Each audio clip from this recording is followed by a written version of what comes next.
शांति। आज का स्वमान, मैं बंधन मुक्त आत्मा हूँ। बाबा ने आज समझाया कि जो योग युक्त होगा वो बंधन मुक्त जरूर होगा। एक तो हमारे दुनियावी बंधन होते हैं, बाबा उनको बंधन नहीं कह रहे हैं। बाबा ने जो आज बंधन की परिभाषा दी है बहुत सूक्ष्म है। बाबा ने कहा सबसे बड़ा और अंतिम बंधन है देह अभिमान का बंधन। उसमें भी बुद्धि का अभिमान ये सबसे सूक्ष्म होता है और खतरनाक होता है। बुद्धि का अभिमान क्या होता है? उसमें बाबा ने समझाया, अपने को समझदार समझना। बताओ, रोज बाबा इतनी समझ दे रहा तो भी अपने को समझदार समझना ये बुद्धि का अभिमान है। स्वमान में जरूर रहें। तो बाबा ने कहा जब बुद्धि का अभिमान आता है ना तो बच्चे क्या करते हैं? अपने को समझदार समझते हुए श्रीमत को अपनी होशियारी समझ लेते हैं। मिली श्रीमत थी इसलिए कोई उपलब्धियां प्राप्त की, कोई श्रेष्ठ कर्म किए, कुछ अच्छा किया, महिमा तो मिलती है, हम अच्छे हो जाते हैं। पर श्रीमत को अपनी समझदारी समझ लेते हैं और उसमें अपनी मन मत मिक्स कर देते हैं। फिर पहले चले श्रीमत पर, कई उपलब्धियां आ गई, बहुत फायदे हो गए, बहुत महिमा मिल गई, तो समझेंगे क्या? बाहरे में कितना समझदार हूँ, भूल जाएंगे करन करामनार है। उसने सिखाया तो कर रहे हैं, भाषा बोलेंगे उसका दिया हुआ, पर वो सिर्फ भाषा होगी। अंदर समझदारी के अभिमान का कीड़ा लगा हुआ होगा अंदर में।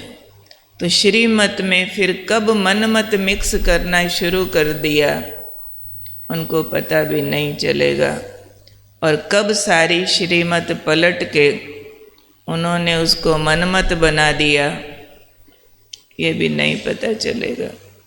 ये है बुद्धि का अभिमान जो बाबा ने कहा ये अंतिम बंधन है। दूसरा, ये बंधन कैसे बनता है? दूसरा बंधन बाबा ने बताया कि समझो कोई आपकी कमजोरी सुनाता है या आपकी बुराई करता है और फिर आपके व्यर्थ संकल्प चलते हैं, तो ये है बहुत बड़ा बंधन। ये भी तो अभिमान का बंधन है ना। तो बाबा ने कहा अब इन सारे बंधनों को क्रॉस करो। निंदा स्तुति हार जीत कोई में भी व्यर्थ संकल्प न चले, इस बंधन को क्रॉस करो, तब कहेंगे बंधन मुक्त। हम कहते हैं ना राजयोग के द्वारा मुक्ति, जीवन मुक्ति प्राप्त होती है। तो ऐसे थोड़े ही कि सिर्फ परम धाम में प्राप्त होती है, यहाँ प्राप्त होती है, यहाँ मुक्त होते हैं हम। अगर यहाँ मुक्त नहीं हुए तो उस मुक्ति में भी कैसे जा सकेंगे? तो इस चीज़ को हम सब एज चैलेंज ले लें, अपने योगी जीवन का संगम युग का लक्ष्य बना लें कि मैंने बुद्धि के अभिमान के बंधनों से मुक्त होना है। अपने को समझदार समझने की भी गलती नहीं करनी है, क्योंकि समझ भी ऊपर से आ रही है। वहाँ से आना बंद हो जाए तो क्या होगा? जैसे अर्जुन का बताते हैं, अर्जुन को भी काफ़ी भान आ गया था कि मेरे गंडीव में बड़ी ताकत है, मेरी भुजाओं में बड़ी ताकत है, मैंने इतने मार दिए, युद्ध जीत लिया, ये कर लिया, वो कर लिया। जैसे ही कहते हैं वो तो भगवान के नाम पे श्री कृष्ण दिखाते हैं ना कहानी में। जैसे ही श्री कृष्ण ने शरीर छोड़ा, गए ऊपर के लोक को, उसके तुरंत बाद भील जात, जो कमज़ोर से वर्ग के लोग होते हैं, उन्होंने पांडवों पर आक्रमण कर दिया। वही अर्जुन था, वही उसके धनुष बाण थे, सबकी शक्ति समाप्त हो गई। तो उसमें सिद्ध ये किया गया कि अर्जुन की शक्ति काम नहीं कर रही थी, ईश्वरीय शक्ति काम कर रही थी। तो हमारे अंदर भी श्रीमत ईश्वरीय समझ की शक्ति काम कर रही होती है, जो श्रेष्ठ कर्म करते हैं। आज बाबा अगर उन टचिंग्स को, उस करंट को वापस खींच लेवे, तो हम तो शूद्र संप्रदाय थे, कौड़ी तुल्य थे। हम तो कोई काम के नहीं थे, इस दुनिया में भटक रहे थे, कर ही क्या पाते। हम तो खाली डब्बे हैं। जानकी दादी कहा करते थे, मैं तो खाली डब्बा हूँ, इसमें वो अपनी शक्ति भर के चला रहा है, बस डब्बा खाली रखती हूँ, उसको मैंपन से नहीं भरती हूँ। मैंपन आया तो डब्बा भर गया, मैंपन से इस डब्बे को खाली रखो तो उसकी श्रीमत कमाल कराती रहेगी। लेकिन करन करावन हार करा रहा है। भले भक्ति मार्ग की कहावत है, मेरा मुझ में कुछ नहीं, जो कुछ है सो तेरा, तेरा तुझको सौंपत क्या लागत है मेरा। मैंने क्या कमाल की, कुछ नहीं किया। जो तूने दिया, जो तूने कराया, तेरी देन है। तो बाबा ने एक मुरली में अभिमान पर समझाते हुए कहा था कि बाबा ने कहा, ये गुण भी जिनका अभिमान करते हो, ये भी तो प्रभु प्रसाद है ना। प्रसाद खाने का क्या अभिमान होता है।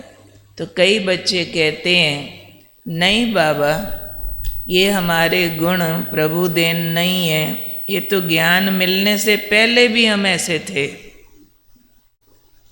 आप नहीं भी मिले थे ना, तब भी ये गुण हमारे में थे। तो बाबा कहते, अच्छा, पहले भी अगर थे, पर आपके उन गुणों में दिव्यता किसने भरी। गुण थे पर देह अभिमान वाले थे, कलयुगी दुनिया वाले थे। बाबा आकर दिव्यता भरता है। तो जो कुछ है मेरे पास प्रभु प्रसाद है। प्रसाद खाए का अभिमान नहीं होता है। कोई टेस्टी प्रसाद खा के ऐसे वर्णन करे जैसे मैंने बनाया, तो क्या कहा जाएगा उसको। तो बाबा ने कहा, अब इन सब बंधनों को क्रॉस करके बंधन मुक्त बनो। कौन से बंधन? बुद्धि के, अभिमान के। मैं बहुत समझदार हूँ, श्रीमत को अपनी होशियारी समझ लेना। और जब कोई कमज़ोरी बताए आपकी, ये तो जबरदस्त अभ्यास करने की ज़रूरत है कि एक भी व्यर्थ संकल्प न चले, तब कहेंगे कि बुद्धि के अभिमान के बंधन से मुक्त हुए। नहीं तो कोई कोई बाबा के होशियार बच्चे, जो सो कॉल्ड होशियार हैं, वो अगर कमज़ोरी की तरफ इशारा दिया जाए तो व्यर्थ संकल्प चलाना, रूठना, लड़ना, नाराज़ होना अपना अधिकार और शान समझते हैं। वो ये महसूस कराना कि आपने गलत इशारा दिया, हम तो ठीक हैं, इसको अपनी बड़ाई, अपनी राइटियसनेस समझते हैं और जिंदगी की सारी शक्तियाँ नष्ट करते हुए एकदम दास दासी पद के लिए अपने को तैयार करते हैं। तो इस बात से अपने आप को बाहर निकालना है कि कमज़ोरी स्वीकार हो तो परिवर्तन होती है। कमज़ोरी या आपकी बुराई वास्तव में आपका फेलियर नहीं है, आपका लो सर्टिफिकेट नहीं है कि अगर आपको कहा गया ये काम जो किया था ना ये ऐसे नहीं वैसे किया जाता है तो उसका शुक्रिया करना चाहिए। मम्मा हमेशा कहा करती थी कोई आपकी अगर भूल बताए तो उसका शुक्रिया करो। समझो वो भूल आज आपकी नहीं है जो गलती आपकी बताई गई है, पर शिक्षा तो अनमोल रतन है ना, संभाल के रखो आगे काम आएगा। चलो अभी नहीं की है भले, फिर भी शिक्षा ही मिली है ना, अनमोल रतन है, संभाल लो आगे मत करना, आगे काम आएगा। शिक्षाओं पर कभी भी रंजिश करना, नाराज होना, विरोध प्रकट करना, अपमानित महसूस करना ये नंबर 1 का अज्ञान है। इसलिए बाबा ने कहा योग युक्त माना बंधन मुक्त। तो इन बंधनों से, इन बड़ी बड़ी रस्सियों से अपने आप को मुक्त करो तो उड़ता पंछी योग युक्त बन सकेंगे। क्लियर हुई बात सारी? तो आज का दिन कौन हूँ मैं? बंधन मुक्त आत्मा। क्या फील करते हो? पिंजड़े का पंछी हूँ या बंधन मुक्त हूँ? अभिमान की रस्सियों में बंधे हुए हैं कि मुक्त हैं? काम तो बाकी है, मुक्त हैं नहीं, हो जाएंगे। हमारे सहित सबका काम बहुत बाकी है। Take it seriously. काम हो नहीं गया है, होना तो अभी शुरू हुआ है। अभी तो इस मंजिल की ओर कदम बढ़ाए हैं, इसलिए कदम कदम पर सावधानी। ठीक है।